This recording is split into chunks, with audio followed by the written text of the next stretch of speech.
Jeremiah the prophet once said, "This is what the Lord says. Stand at the crossroads and look. Ask for the ancient paths. Ask for the good way and walk in it, and you will find rest for your souls." We're walking down those ancient paths looking for the life-changing truths that are hidden right there on the pages of our Bible. That's why we call it Secrets from the Ancient Paths. This is the video version of our podcast, and I'm Andy Cook. Thanks so much for joining us today. The story of David and Goliath, one of the most famous stories in the Bible, and as a matter of fact, one of the most famous stories in the world, whether people realize that it comes from the Bible or not. We'd like to take you to the place where the battle happened, and that is one of the ways that the land can share insight with us. That's where the secrets start kind of unfolding, and I'm glad you're joining us. I'm especially glad if you're a pastor, Bible teacher, small group leader, if you're someone communicating biblical truths to an audience. We'd like you to have a gift from us. We're going to use a lot of video clips here in just a moment. You'll see what I'm talking about. We're going to make all of those video clips, just like I'm using today, available to you for free. I'll give you information on how to download those resources at the end of this video cast.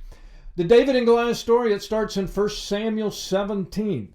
Now, I don't know if you've ever noticed how that scripture begins, but it takes a while to get to the exciting part, to the part where you'd want to make a movie. It starts with geography. It starts with geographical reference points. It says that the Philistines gathered their forces for war at Soka in Judah, and Azekah's nearby. The valley of Elah is going to be important here.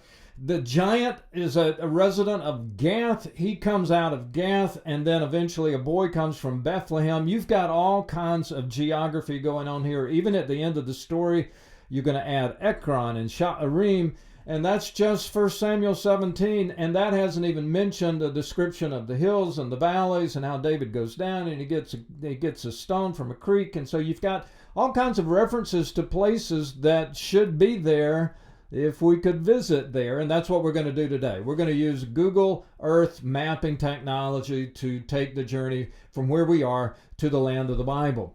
Now, I'd like to give you a quick introduction to Israel. As we just begin this video cast, Israel's a pretty small place. It's a thin little strip of land along the Mediterranean. In fact, let's just talk about the different parts of the different kinds of things you can find in Israel. The Mediterranean gives Israel a long beach line and a coastal plain.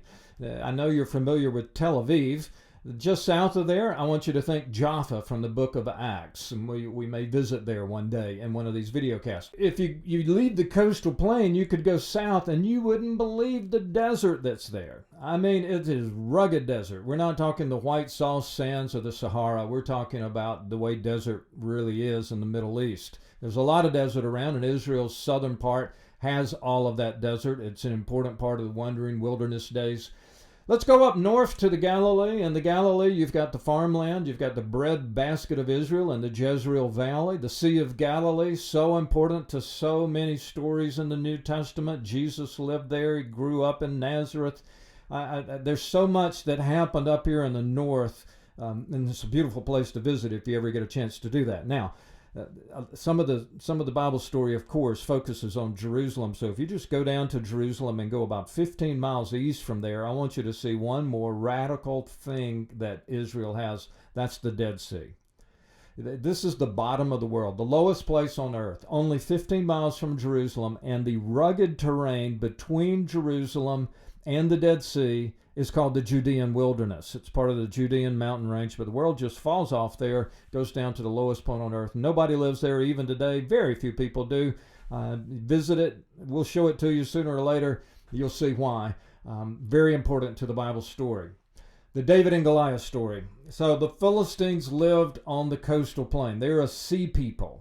They've come, they've invaded this strip of land, and they've built cities, and some of those cities still exist today. Maybe not exactly where the ruins of the ancient cities were, but you'll see Gaza, and Ashkelon, and Ashdod, and Ekron, and of course Gath. These are all ancient Philistine cities, names from the Bible.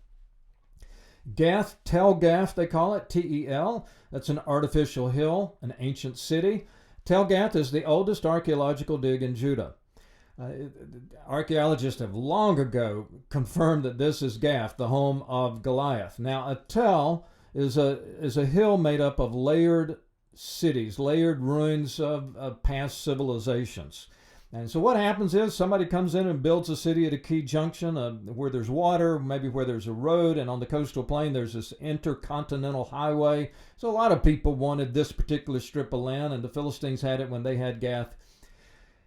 Someone builds there, an enemy comes and takes it from them. And they maybe knock it all down, or they burn it, or whatever they do, they destroy it. They may recycle some of the building materials in the next generation of building, but basically they cover the ruins with dirt and they build anew on top of that.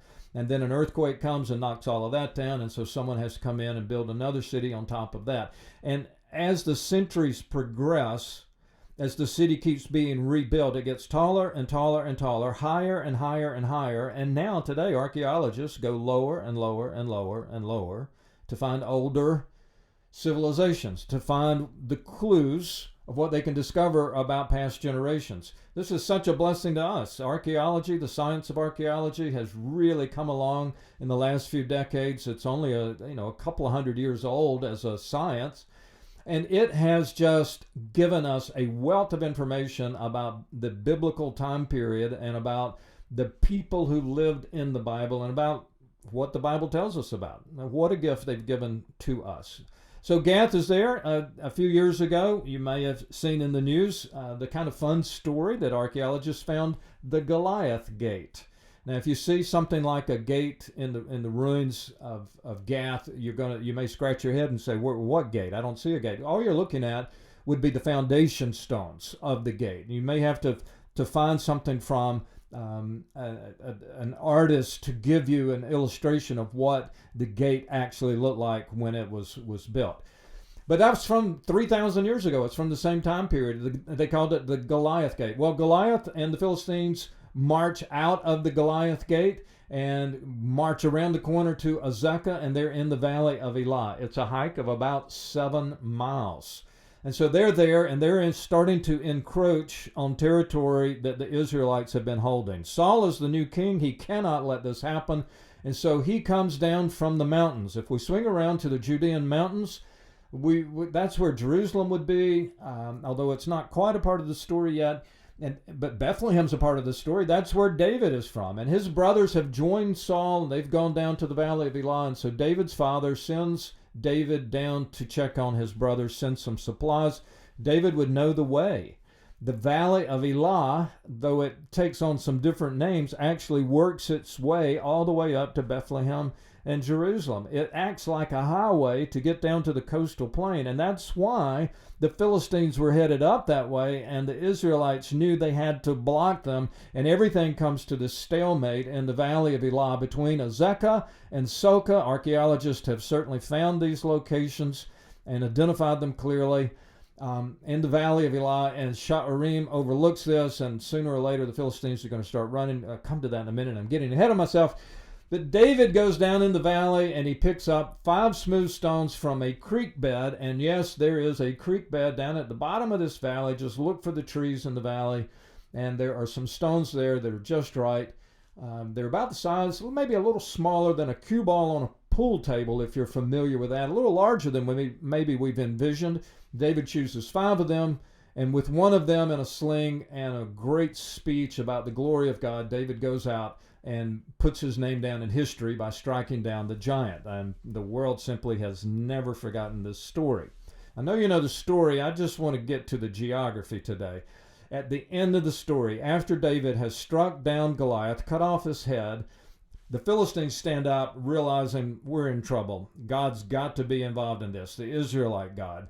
And the Israelites stand up on the hill. They've been there for 40 miserable days listening to Goliath just go on and on and on with his ranting and his taunting and his blasphemy against the Israelite God. And they also realize God's gotten involved, and so they begin to chase the Philistines. And the writer of this story, who records it in 1 Samuel 17, says they chased the Philistines back to Gath and Ekron on the road that led from Sha'arim to Gath and Ekron. We're going to come back to Sha'arim.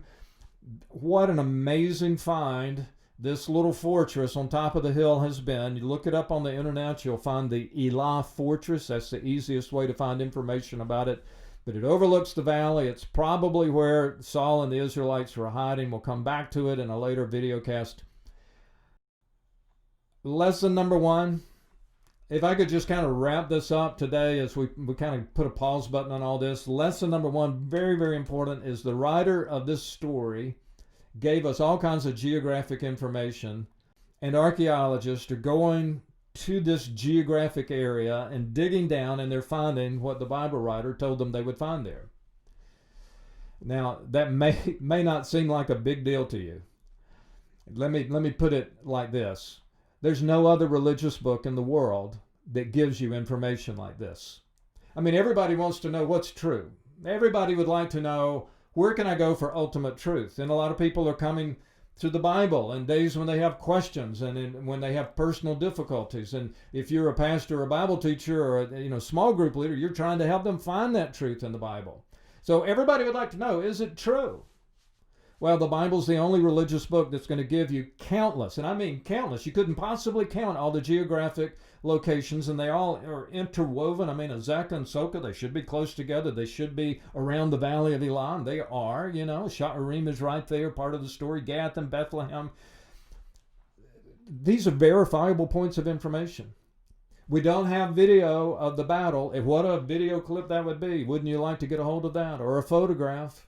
But the writer of the story did give you something you could check to see whether or not he's telling you the truth. He acts like he's writing down history. In your modern day reading of history, when you read the news or you hear a news broadcast, one of the things you are listening for is the where of the story. And if the where of the story is true, you'll let that reporter continue with the story, and the believability of the story increases. Well, the where of the story in the Bible is from Genesis all the way through Revelation. And these are verifiable points of information, and there's not a single scholar in the world who would dare say something like, oh, the places in the Bible don't exist, because they all know they do exist. Go back and read Joshua sometime. Those chapters with nothing but the listing of the cities and the mountains and the valleys, sometimes more than 100 geographic reference points in a single chapter. I know it's not that much of an inspiration to you in your quiet time, but man, an archaeologist looks at that like a gold mine, like a road map. And you can look at it as more evidence that the Bible really is accurately recorded history. And if you're looking for truth, you can trust the truth of the Bible to be there for you. If you're a pastor, Bible teacher, small group leader, if you're teaching God's word to someone, the light bulb should be going off. Maybe you'd like to use this information. I'd like you to use it. And so we're going to refer you to our website, secretsfromtheancientpath.com, or you can go to ibiblestock.org. There's a link to both websites on both websites. But ibiblestock.org is a place we've loaded up with hundreds of free photographs for pastors, Bible teachers, for anybody who just enjoy looking at them, but we really want you to use them in your presentation software, PowerPoint, Keynote, ProPresenter, MediaShout, whatever you use, to say to your people over and over again, this story is true. And there are video clips there. And you can download, the links are going to be very clearly posted. You can download the links of everything I've just used, and you can use it with your own audience and your own teaching. We want you to have this as a gift. We believe if you use just a little bit of this, you'll come back for more, and I hope you will. We'll be back with more lessons from the David and Goliath story and more lessons from the ancient past. I'm so glad you're walking this way with us. I hope to see you again. I'm Andy Cook.